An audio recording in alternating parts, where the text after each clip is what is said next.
அண்மைச் செய்தி. திருச்செந்தூர் திமுக வேட்பாளரும் அமைச்சருமான அனிதா ராதாகிருஷ்ணனின் வேட்புமனு ஏற்கப்பட்டிருக்கிறது. கூடுதல் தகவல்களை தருகிறார் செய்தியாளர் ராஜகுமரன்.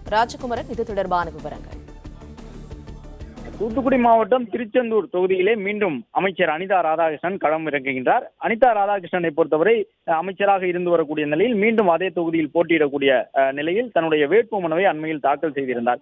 இந்த நிலையில்தான் அமைச்சர் அனிதா ராதாகிருஷ்ணனுடைய வேட்புமனுவை ஏற்றுக்கொள்ளக் கூடாது என்று அங்கே அதிமுக உள்ளிட்ட சில கட்சிகளை சார்ந்தவர்கள் தங்களுடைய கருத்தை தெரிவித்திருந்தார்கள். இந்த நிலையில்தான் அந்த வேட்புமனு தற்போது ஏற்கப்பட்டிருக்கின்றது.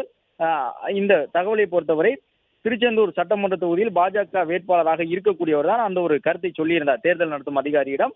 திமுக வேட்பாளர் அனிதா ராதாகிருஷ்ணன் தங்களிடம், அதாவது தேர்தல் நடத்தும் அலுவலரிடம் தாக்கல் செய்திருக்கக்கூடிய வேட்புமனுவிலே 10ஆம் வகுப்பு படித்ததாக சொல்லி இருக்கின்றார். ஆனால் 10ஆம் வகுப்பு படித்திருந்தால் அவருடைய 10ஆம் வகுப்பு மதிப்பெண் சான்றிதழை இணைத்திருக்க வேண்டும். எனவே இந்த வேட்புமனுவை அவர் பரிசீலிக்க கூடாது என்று சொல்லியிருந்தார். அதே நேரம் தொடர்ந்து 2 முறை வேட்புமனுவை தாக்கல் செய்திருக்கின்றார் அனிதா ராதாகிருஷ்ணன் என்ற ஒரு கருத்தையும் சொல்லியிருந்தார்கள்.